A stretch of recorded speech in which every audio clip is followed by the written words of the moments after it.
When I was little, I saw a picture in a book of a bright blue sky and white clouds. I asked my abuelita why the skies don't look like that. She spat some real shit to me. Grandma always kept it real. Serio. She said that one day the gods gave up on all of the hombres of the world. So they left, and they took the blue skies with them.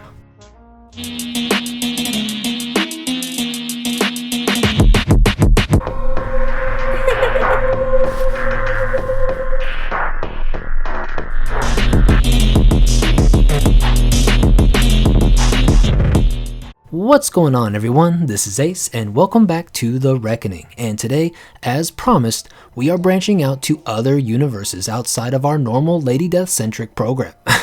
So, let me welcome you all to Still Ill Comics, and specifically, a special character for me known as Sad Girl Psycho Baby. She was my introduction into the world of Still Ill Comics, and is my go-to title within everything that they have put out.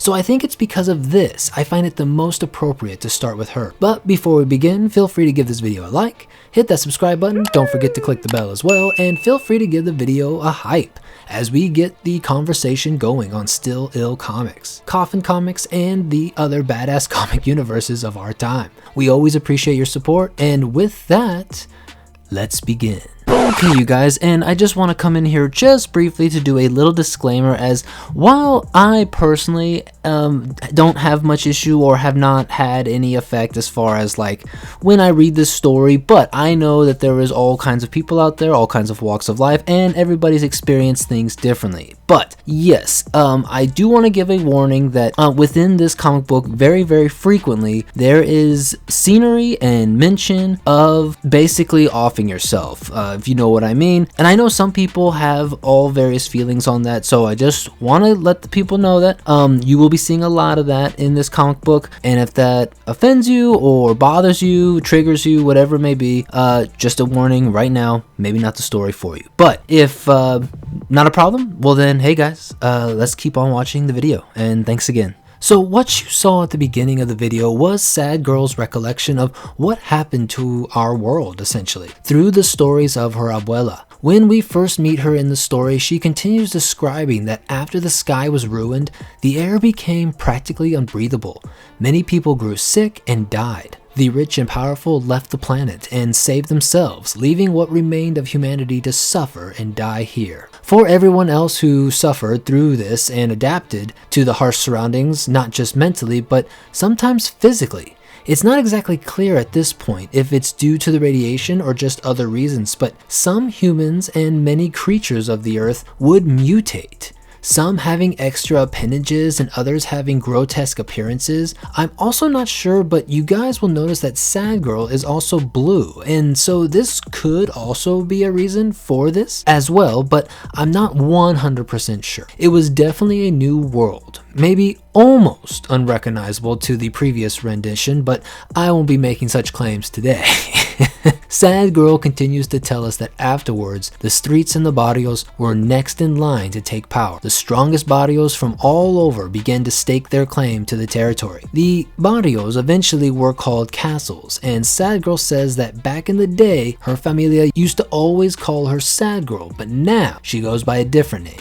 Psycho Baby from Castles 22. So we can then jump to a scene where we see three vatos from Castles 13 running for their lives. They are being pursued by Sad Girl and have made it to the gate of their barrio, but they unfortunately won't be making it back. Get through the gate, I said! I can't go on, Holmes. This shit is pointless. What the fuck are you talking about, Ese? Reinforcements are just through those gates! That blue puta madre is as good as dead. I'm talking about life, Holmes. I can't take this shit no more. What? What are you doing? Shit! What the fuck, dog? Looks like your little bitch friend got a case of the sadness, eh, fucker? The only thing that puts a smile on my face. Acknowledge this! Fuck you, man! Shit, I say I'm out of shells. Me too, dog.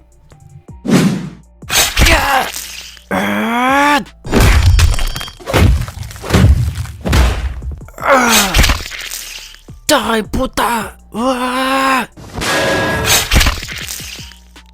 Hey, Hey, where you going, little fucker? Where's my ride, asshole? Huh? It's not here. Bullshit, cabron. You and all these other dead bitches behind me sucker punched my ass and took it. It wasn't us, I swear. Bullshit, ese. I remember your stupid face and that stupid 13 placa you had. You think I can't count or something, pendeja? We sold it. Sold it? To who? Jefe Niño has it. Who the fuck is Jefe Niño? Ah! He runs 14 castles to the east. What the fuck?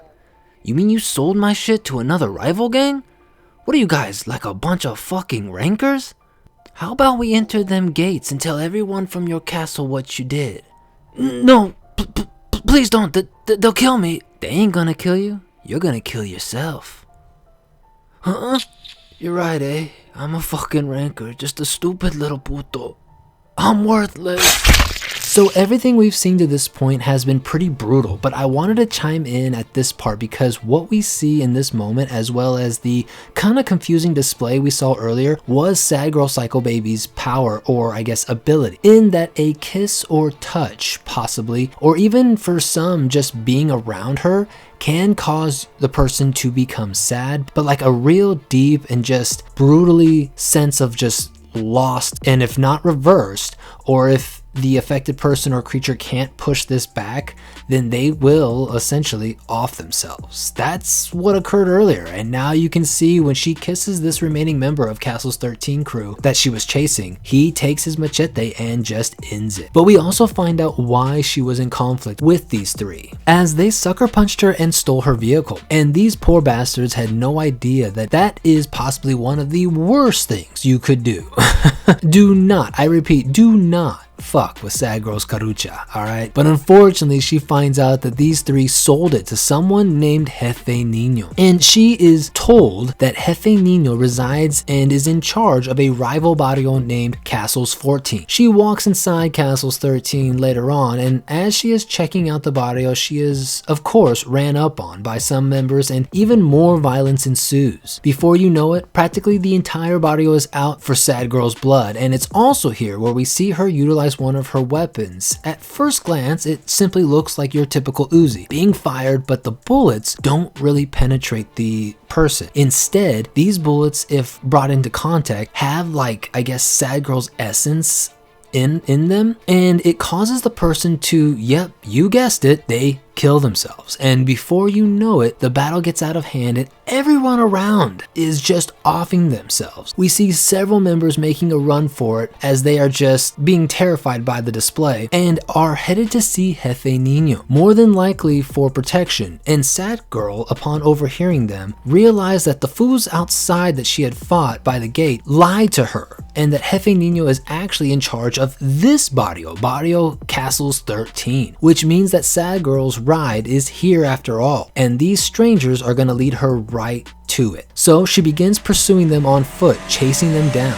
We then go to Jefe Niño's section of the barrio, and he is a tiny, almost boyish looking character. I believe this was probably where he gets his name Niño from, as minus his facial hair, he has the body almost like a small child. But anyways, observing his henchmen, you really can tell that this is a post-apocalyptic world where people are just messed up. For instance, his lookouts are like conjoined at the waist with no legs at all. They also have scaly and fish-like features. There is also several unicorn hybrid aliens chained to his wall, which he views as his collection. And upon hearing of Sad Girl and all the damage that she has been causing in his hood, he wants her brought alive, and hopefully he can add her to his collection of hybrid unicorn alien women.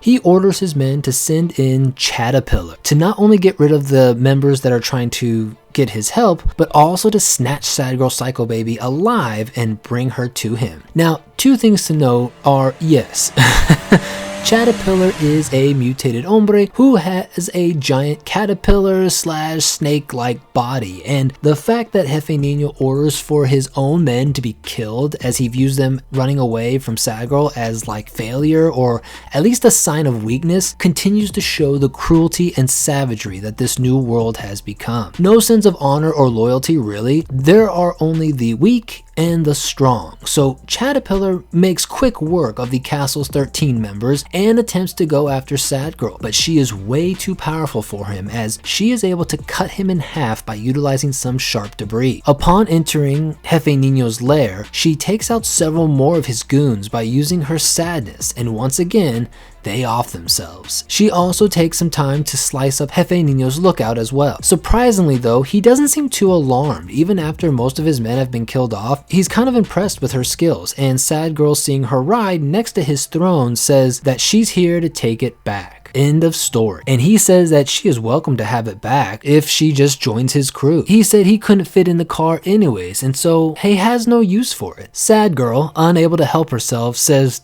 "No shit, you small fucker. Your feet probably don't even come close to the pedals."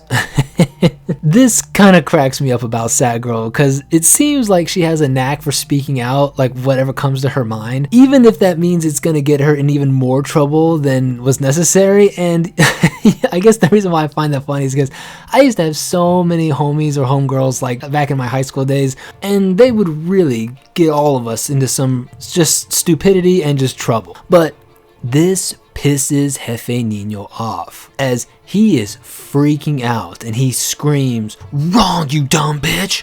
I'm too fucking you!"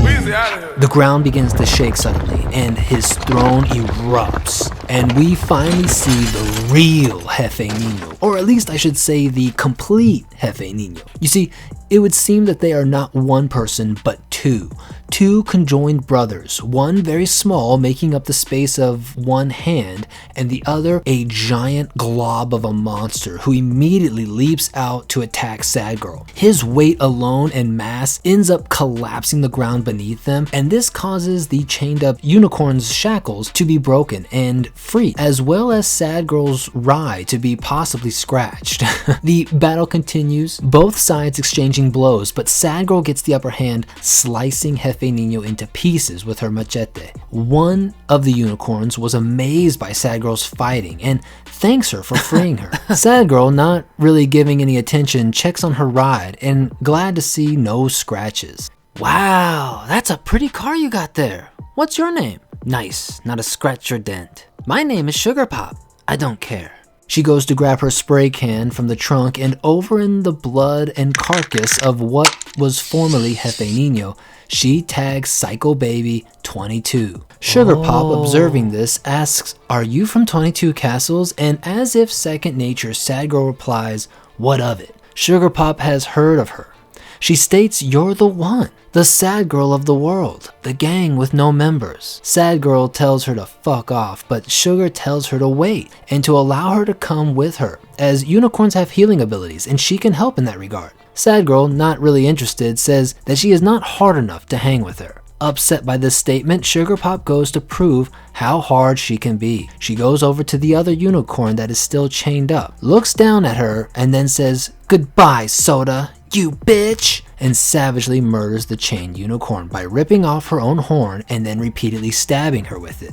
And yes, again, this showcases the brutality of this world, but I can assure you guys that while we don't know anything about Soda at this point of her demise, let's just say, well, she fully deserves this, okay? But anyways, Sugar then turns to Sad Girl covered in Soda's blood, looking for approval. "How hard was that?" "Pfft, whatevers, get in. Let's ride, you know?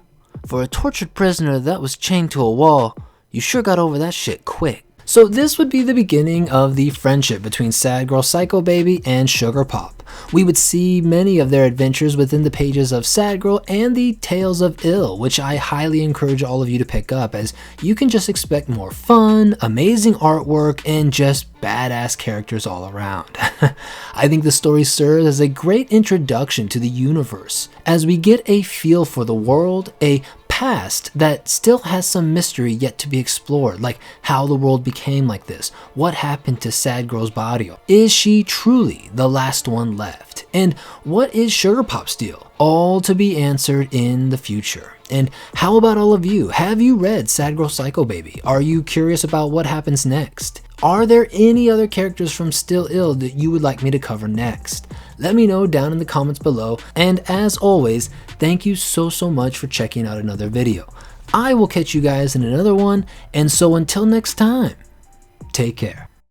I thought all the radio stations stopped years ago. Estúpida. These rolas been passed down generations. Abuela used to say we never needed no radio. Back on the block, keep doing my dirt. Back on the block, Joker putting in work. I not flirt with little Joker. Even Mary Jane want me to smoke her. Chronic toker, let's get high. Puff on the leño, let time fly. Wicked bottle smoking for fun. Sticky green, get the job done. On the run, cause the block goes deep. Ese little Joker on the gangster creep. Homies peep when I hit the wall up. Ese little Joker hold me down.